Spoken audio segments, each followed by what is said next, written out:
Comenzamos una nueva edición de Café Financiero con toda la información que usted necesita para manejar mejor su dinero. Se está iniciando una época con grandes gastos, con grandes erogaciones, con grandes necesidades de efectivo a partir justamente de las fiestas de fin de año y las vacaciones. A partir de esto les vamos a contar cuáles son los bancos que ofrecen los préstamos personales más convenientes. Vamos a repasar como siempre, último bloque, vamos a analizar los principales temas económicos de los últimos 7 días, hoy con la participación de Bernardo Kosakov. Quédese con nosotros, tras el siguiente intervalo vamos a regresar con todos estos temas y vamos a responder a todas sus consultas.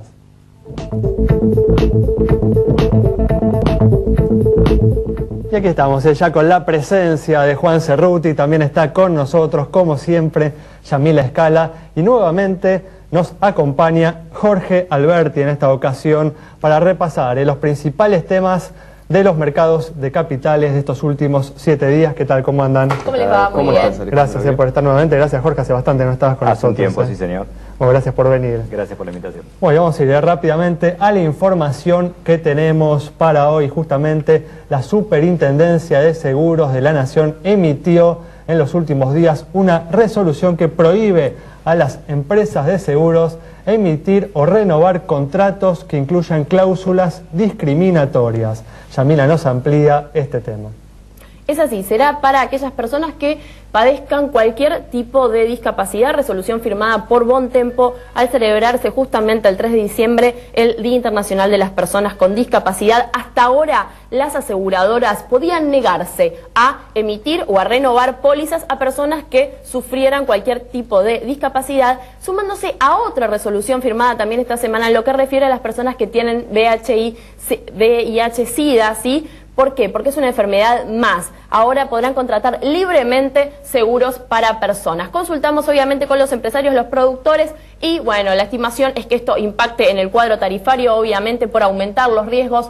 Bueno, una medida que obviamente en torno a lo que es la socialización del seguro, festejada en especial por lo que tiene que ver con las personas y el acceso a los seguros y la necesidad de asegurarse, en especial aquellos que más necesidades tienen y que son siempre los que más necesitan una cobertura a la hora de sufrir un siniestro. Muy bien, perfecto. Y ahora vamos a continuar con información para todas aquellas personas que necesitan efectivo para hacer frente a los numerosos gastos de las fiestas de fin de año y las vacaciones. ¿Cuáles son las entidades bancarias con los préstamos personales más convenientes?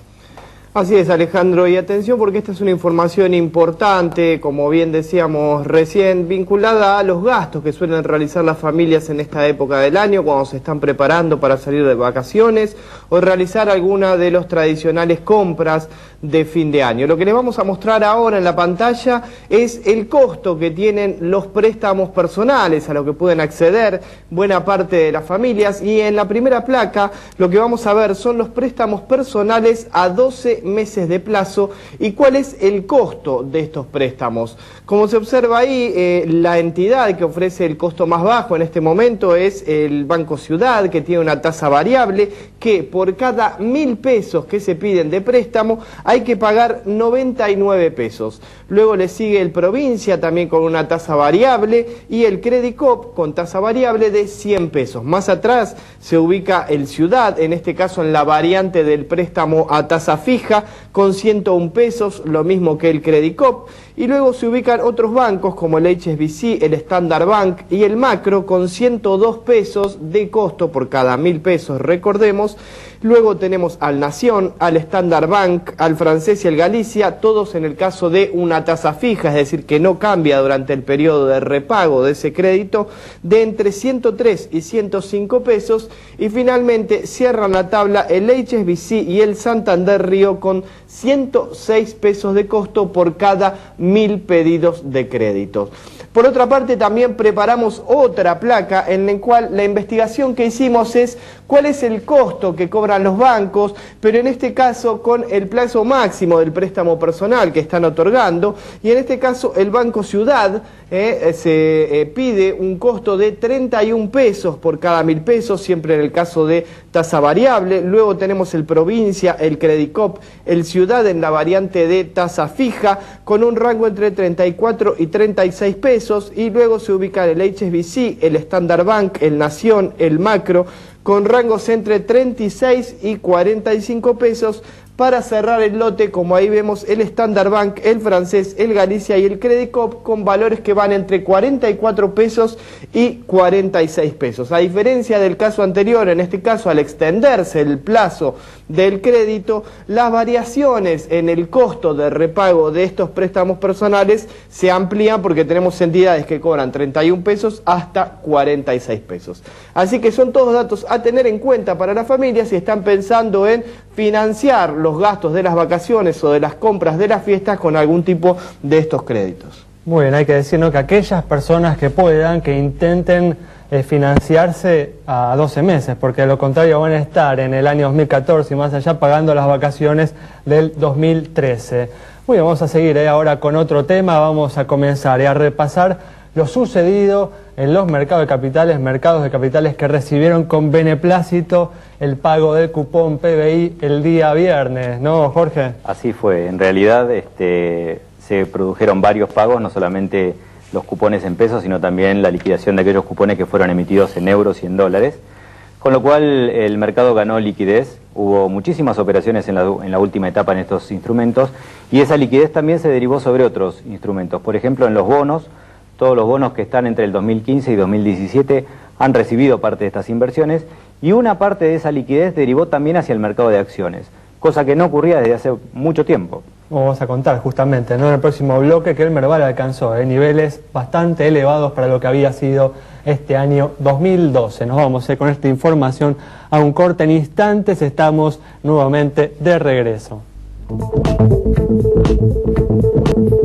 Muy bien, ya es momento de comenzar a responder todas las consultas que ustedes nos han enviado. Vamos a comenzar, como siempre, con las consultas sobre el estado de las entidades bancarias, y tenemos justamente la comunicación de Hilda queriendo conocer el estado del Banco Galicia.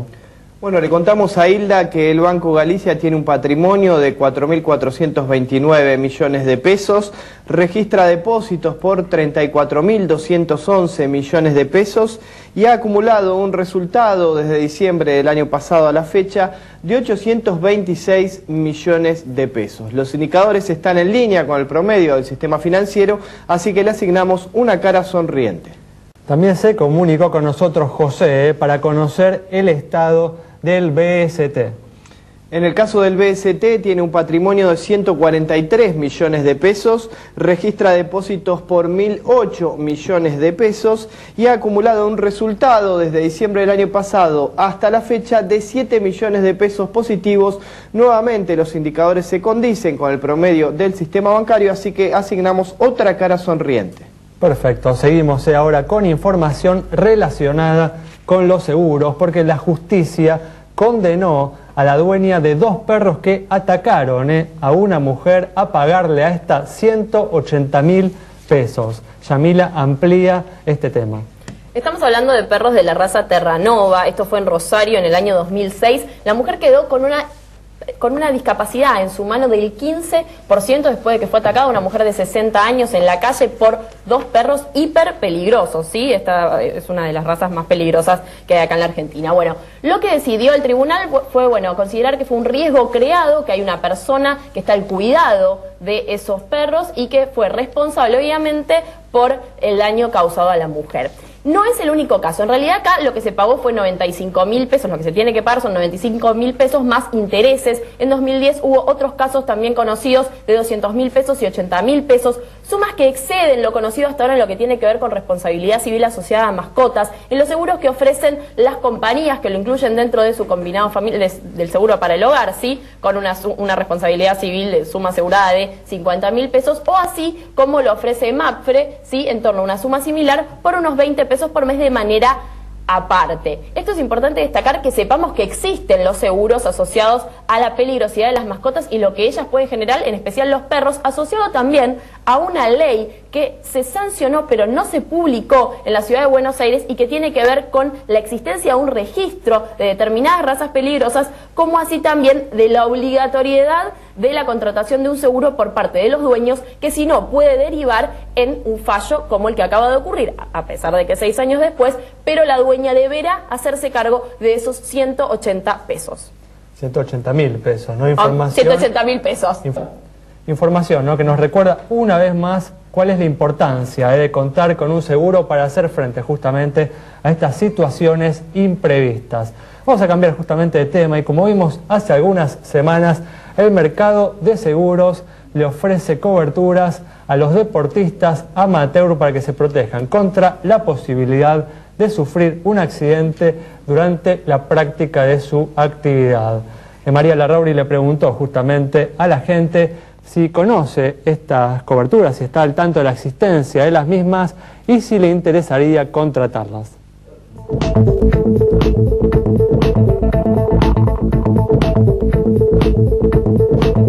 En el mercado de seguros, algunas compañías ofrecen coberturas para las personas que realizan deportes de forma amateur. Las mismas los protegen ante la posibilidad de invalidez o muerte como consecuencia de un accidente durante la práctica deportiva. Café Financiero le preguntó a los deportistas si conocen estas coberturas y si valorarían la posibilidad de contratarlas. Sería una opción en el caso de estar lesionado y bueno, tener esa, habría que ver bien cómo funcionan, cuáles son los costos y bueno, qué beneficios te traen, ¿no? Bueno, listo.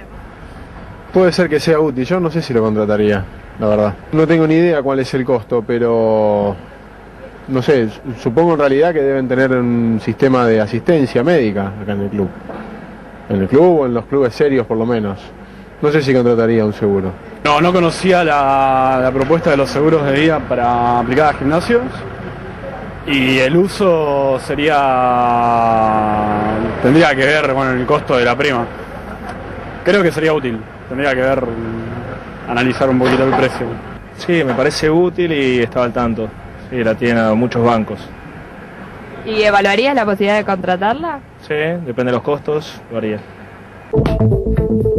Muy bien, cada vez más gente no hace deportes, pero no todos están al tanto de los riesgos que implica justamente la práctica deportiva. Hasta el momento son pocas las empresas que están ofreciendo este tipo de coberturas, pero es de imaginar que con el tiempo la oferta se vaya ampliando, ¿no? Sí, justamente no están muy al tanto de la oferta que existe justamente, y que por un monto bastante inferior en lo que refiere por ahí a otros seguros, ¿sí?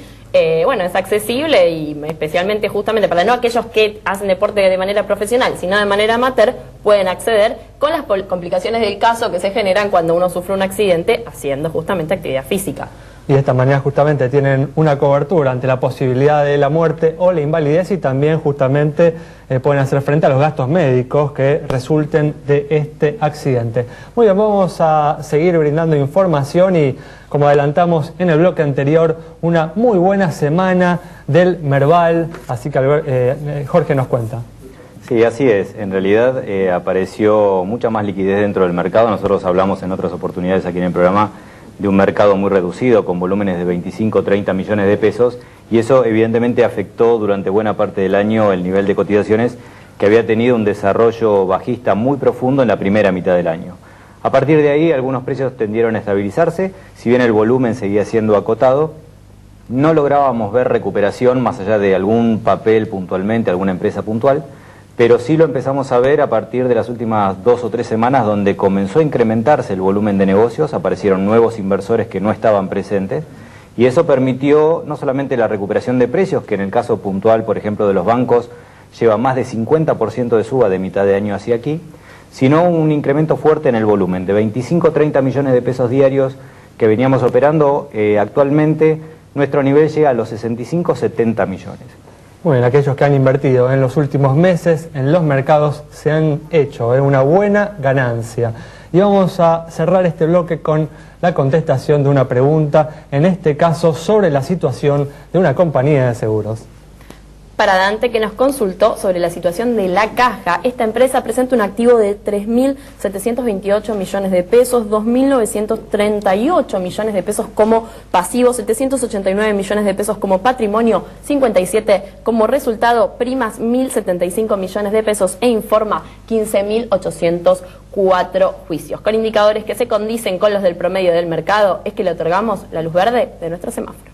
Muy bien, comenzamos a cerrar este bloque. En instantes vamos a estar analizando los principales temas económicos de la semana, hoy con la participación del economista Bernardo Kosakov. Muy bien, ya está con nosotros Bernardo Kosakov para acompañarnos en el análisis de los principales temas económicos de la semana. ¿Qué tal, Bernardo? ¿Cómo andás? Bien, muchas gracias por la invitación. Muchas gracias por haber venido nuevamente. Un gusto. Una semana en la que se presentaron, se conocieron los últimos datos inflacionarios, se conocieron los datos de la inflación de noviembre, los datos estimados por las consultoras privadas que difunde el Congreso Nacional, y justamente la inflación anual que había comenzado el año en torno al 23% está cerrándolo por encima del 25%. Bernardo, ¿coincidís con estos datos que difunde justamente el Congreso? Bueno, es una de las fuentes de información. Todos sabemos que hay complicaciones para saber cuál es el dato exacto, pero lo que sí sabemos es que tenemos una inflación alta que no se espiraliza, porque creo que acá hay dos anclas que de alguna forma están conteniendo la inflación y que tiene que ver básicamente el manejo cambiario y el manejo de las tarifas de los servicios públicos, pero claramente dentro de el funcionamiento de la economía tenemos este problema que complica por todas partes. Complica a la gente en términos de las negociaciones salariales, los que no tienen capacidad de negociación están perdiendo poder adquisitivo, claramente altera el proceso de inversiones y también genera serias dificultades para establecer contratos dentro de la economía. De todas formas, Bernardo, a pesar de la desaceleración económica que hubo en este 2012, la inflación se incrementó en lo que va del año. ¿A qué atribuís esto? No, bueno, este es el problema que tenemos, es decir, el año va a cerrar con un crecimiento entre el 1 y el 2%, dependiendo de las estimaciones, y sabemos que veníamos de una tasa del 8%. En el contexto latinoamericano somos el país que más ha caído el nivel de actividad. Y en esto claramente no hubo un programa articulado en donde se intente tratar de manejar este proceso inflacionario. Y esto está generando dificultades. En particular, uno de los sectores más complicados son aquellos que tienen que competir en los mercados de exportación y no se dedican a producir commodities, o no se dedican al mundo, no sé, del aluminio, del acero, de la minería o de la soja. Donde los márgenes son más acotados, los sectores industriales, ¿no? Por ahí. Ahí los márgenes son más acotados, llevamos 4 o 5 años de un incremento de costos y un manejo cambiario que solo está ajustando un tercio de estos incrementos, y al mismo tiempo estas empresas están afectadas por una fuerte presión fiscal que ha aumentado 10 puntos en estos últimos años, y estos bienes con más valor agregados son justamente los que tienen más dificultades en el comercio internacional.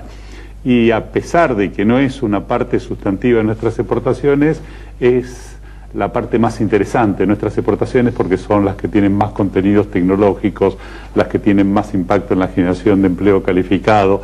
Esto es, son fuentes de crecimiento de largo plazo y generan justamente un elemento central para tener un buen desempeño. Y estos sectores se están viendo perjudicados. Pero decime una cosa, ¿cuáles son tus expectativas, ¿no?, para el 2013 en materia inflacionaria? Hay economistas, analistas que están previendo una aceleración de la inflación. ¿Es tu postura? No, en general hay un consenso de que iba a haber un pequeño aumento, pero no una inflación que se va a esterilizar. Pero claramente esto es un problema y se requiere, bueno, tener algún programa que en este caso no es medidas individuales o parches, que es una de las cosas que ha caracterizado el desempeño de la economía argentina y el manejo de la política económica durante este año, sino un programa integral en donde uno de los componentes centrales tiene que ver con esta desaceleración en la formación de precios y tratar justamente en una economía que ahora está,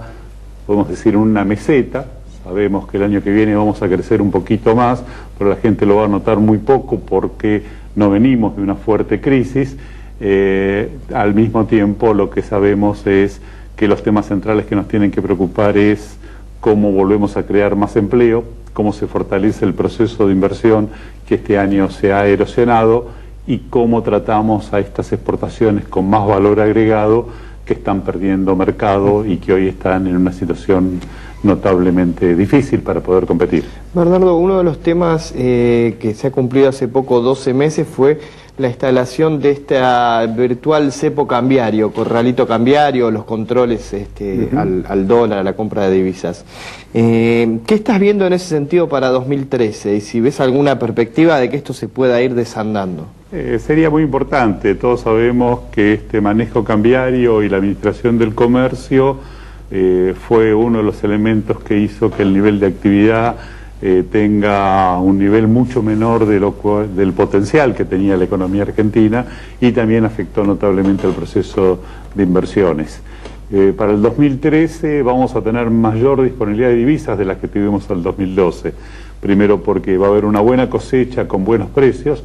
La soja simplemente nos va a dar entre 28 y 30 mil millones de dólares de exportaciones y al mismo tiempo, digamos, lo que estamos viendo es que hay que pagar menos, el gobierno tiene que pagar menos bonos y demás de los que tuvo que pagar este año y uno puede estar estimando de que el gobierno va a tener una disponibilidad cercana a 10 o 12 mil millones de dólares más de lo que se preveía en el 2012.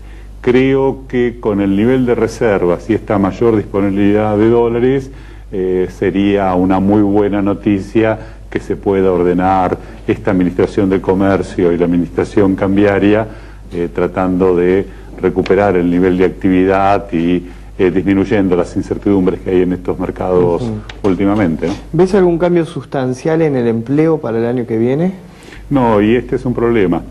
Sabemos que hace 3, 4 trimestres que no se crea empleo. Por suerte es muy claro de que hubo, no solo por parte del gobierno, sino también por parte del sector privado, una actitud muy cautelosa y no hubo despidos de gente masivos. Hay sectores como el de la construcción que tienen un fuerte impacto en el empleo y que han sufrido en forma particular y ahí sí uno tiene algunas dificultades. Existió una disminución de horas trabajadas. Lo que es claro es que no hay creación de nuevos puestos de trabajo, la tasa de desocupación no está bajando y al mismo tiempo lo que aparece es claramente una necesidad de recuperar una mayor certeza dentro del mercado de trabajo. Cuando una persona se va de una empresa, no se la repone. Y lo que se observa en la mayor parte de las empresas, sobre todo en el sector formal, es una actitud más cautelosa de la gente y la rotación ha disminuido en forma notable, ¿no? Bernardo, el gobierno puso fin a un capítulo que se había puesto bastante áspero su disputa contra los fondos buitre, pagando, ¿no?, el cupón PBI a finales de la semana pasada. ¿Cómo crees que va a continuar este enfrentamiento a los fondos buitres? ¿Crees que hay algún punto en el que se puede llegar a algún tipo de acuerdo con ellos? Bueno, hay una situación en la cual se ha ganado tiempo, eso fue importante porque en la situación anterior realmente no había tiempo para nada e íbamos a un conflicto absolutamente innecesario.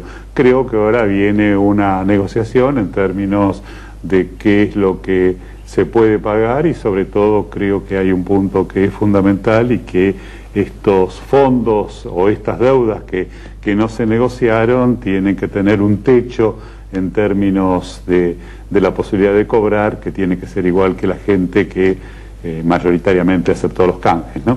Y esto creo que es el margen de negociación y vamos a tener dentro de un par de meses un camino que ojalá lo podamos transitar. ¿Crees que tiene consecuencias si la Argentina no llega a un acuerdo con los fondos buitres?